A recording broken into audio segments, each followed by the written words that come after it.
মৰণ ফানত পৰিণত হৈছে দুধনৈ মাজেৰে যি 17 নম্বৰ ৰাষ্ট্ৰীয় ঘাইপথ আছে, যি 4 লেনযুক্ত ৰাষ্ট্ৰীয় ঘাইপথ সম্প্ৰসাৰণ হৈ আছে আৰু তাত যি উৰণীয়া সেতুৰ নিৰ্মাণ কাৰ্য চলি আছে আৰু এই উৰণীয়া সেতুৰ নিৰ্মাণ কাৰ্য চলি থকাৰ যিসমূহ খুঁটা আছে, খুঁটাত যিসমূহ ঢালাই কৰিবৰ কাৰণে আচলতে কিছু লোৰ সামগ্ৰী তেখেতসকলে লগাইছে আৰু কোনো সংকেত চিহ্ন নলগোৱাকৈ এনেধৰণৰ তেখেতসকলে যি ৰ'দ লগাইছে, এই ৰ'দত এতিয়ালৈকে 3টা দিনত 8টাকৈ দুৰ্ঘটনা সংঘটিত হল। এই স্থান হৈছে দুধনৈত যি বাজৈ হোটেল আছে, বাজৈ হোটেলৰ ঠিক সন্মুখতে 17 নম্বৰ ৰাষ্ট্ৰীয় ঘাইপথ ঠিক সন্মুখতে এই দুৰ্ঘটনাবোৰ হ'বলৈ ধৰিছে।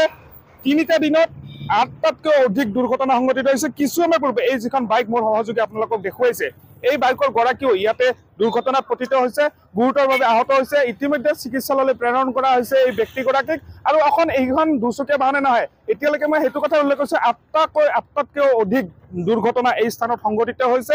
সকলোবোৰ দুচকীয়া বাহনৰ গৰাকী দুৰ্ঘটনাগ্ৰস্ত হৈছে। হেলমেট থকাৰ কাৰণে আচলতে একাংশ সাধাৰণ পৰিমাণে আঘাতপ্ৰাপ্ত হৈছিলে, কিন্তু আজি যিটো দুৰ্ঘটনা সংঘটিত হ'ল, গুৰুতৰ অধিক আহত হৈছে আৰু তেখেতৰ আহত সংকটজনক অৱস্থাত আচলতে চিকিৎসালয়লৈ প্ৰেৰণ কৰা হৈছে। তেখেতৰ আঘাত যথেষ্ট গুৰুতৰ বুলি জানিব পৰা গৈছে, কিন্তু কোনো ধৰণৰ সংকেত দিয়া নাই। এই যে কাপোৰ আপোনালোকে প্ৰত্যক্ষ কৰিছে, স্থানীয় লোকে কিছু সময় পূৰ্বে ইয়াতে কাপোৰ সংস্থাপন কৰিছে আৰু যদি কাপোৰখন নাথাকে, এই যিডাল ৰ'দ আছে ইয়াতে, এই ৰ'দডাল আচলতে প্ৰত্যক্ষ কৰিব নোৱাৰে আৰু যাৰ কাৰণে এনেকুৱা ধৰণৰ দুৰ্ঘটনাবোৰ সংঘটিত হ'বলৈ ধৰিছে।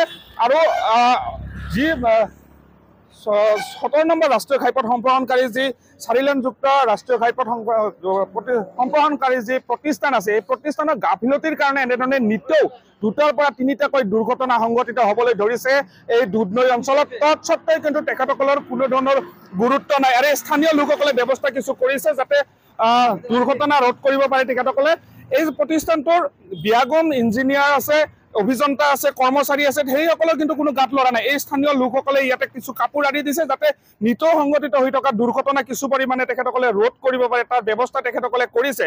আৰু মই ইতিমধ্যে উল্লেখ কৰিছোঁ যে কেইবাটাও দুৰ্ঘটনা সংঘটিত হ'ল ইয়াতে, 1টা 2টা নহয়, কেইবাটাও দুৰ্ঘটনা ইয়াতে সংঘটিত হ'ল। কেইবাজনো লোক আহত হ'ব লগা হৈছে, দুচকীয়া বাহনৰ গৰাকী কেইবাজন আহত হ'ব লাগে। কিছু সময় পূৰ্বে এইটো পুনৰ এটা দুৰ্ঘটনা সংঘটিত হ'ল। মোৰ সহযোগীয়ে দৃশ্য দেখুৱাই আছে ইয়াতে, আপোনালোকে দেখিবলৈ পাব। আচলতে সহজে ধৰিব নোৱাৰা এক পৰিৱেশৰ কাৰণে ইয়াতে এনেধৰণৰ দুৰ্ঘটনাবোৰ সংঘটিত হ'বলৈ ধৰিছে। আপুনি যিহেতু ইয়াতে দোকান কৰে, কি দেখিছে? সদায় দুৰ্ঘটনা সংঘটিত হৈ আছে ইয়াতে। সদায় মোটামুটি আজি মোটামুটি 3টামান হ'ল। আজি এদিনতে 3টা হৈছে, ইয়াৰ আগতে 4-5টামান হৈছে। ডেইলি হয় তাৰমানে? ডেইলি এইকেইদিন হোৱা নাই, মোটামুটি 3 মানত ৰেগুলাৰ হৈছে, এটা 2টা তেনেকৈ। কি কাৰণত এই দুৰ্ঘটনা সংঘটিত হোৱা বুলি ভাবে আপোনালোকে? কি কাৰণ এতিয়া খোলা ৰাখি থৈ দিছে, এইটো মানে পিলাৰটো ভালকৈ দিয়া নাই তাতে। সেইফালে ধুনীয়াকৈ যদি ঢাকি দিয়ে, এইটো ব্লক কৰি দিয়ে ৰাস্তাটো, তেতিয়াহ'লে নহ'ব। মানে কোনো ধৰণৰ ৰাষ্ট্ৰীয় ঘাইপথ সম্প্ৰসাৰণকাৰী যি সংস্থা আছে, কোনো ধৰণৰ সংকেত তেখেতসকলে ইয়াতে ব্যৱহাৰ কৰা নাই বা বেৰিকেড চেৰিকেড একো দিয়া নাই? বেৰিকেড চেৰিকেড দিয়া নাই। নিশ্চয়কৈ এয়া বেৰিকেড নোহোৱাৰ কাৰণে আচলতে ইয়াতে এনেকুৱা ধৰণৰ দুৰ্ঘটনাবোৰ সংঘটিত হ'বলৈ ধৰিছে আৰু মৃত্যু মুখৰ পৰা ঘূৰি আহিব লগা হৈছে বহুজন। আচলতে এনেধৰণে দুৰ্ঘটনাৰ ফলত নিতৌ যি দুৰ্ঘটনা সংঘটিত হ'বলৈ ধৰিছে, মৰণ ফানত পৰিণত হৈছে দুধনৈ এই যি 17 নম্বৰ ৰাষ্ট্ৰীয় ঘাইপথৰ উৰণীয়া সেতু নিৰ্মাণ কাৰ্য যি চলি আছে। আৰু ইয়াকে লৈ কিন্তু যথেষ্ট আচলতে শংকিত হৈ পৰিছে স্থানীয় লোকসকল।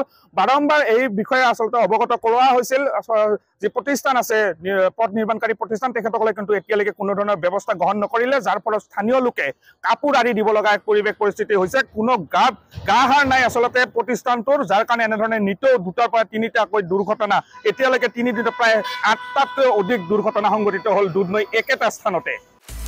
আপুনি বিচৰা বাতৰি পাব কেৱল নিউজ 18 এপত। নিউজ 18 এপ ডাউনলোড কৰিবলৈ স্কেন কৰক এই QR কোড। গুগল প্লে ষ্টৰতো পাব এই নিউজ 18 এপ।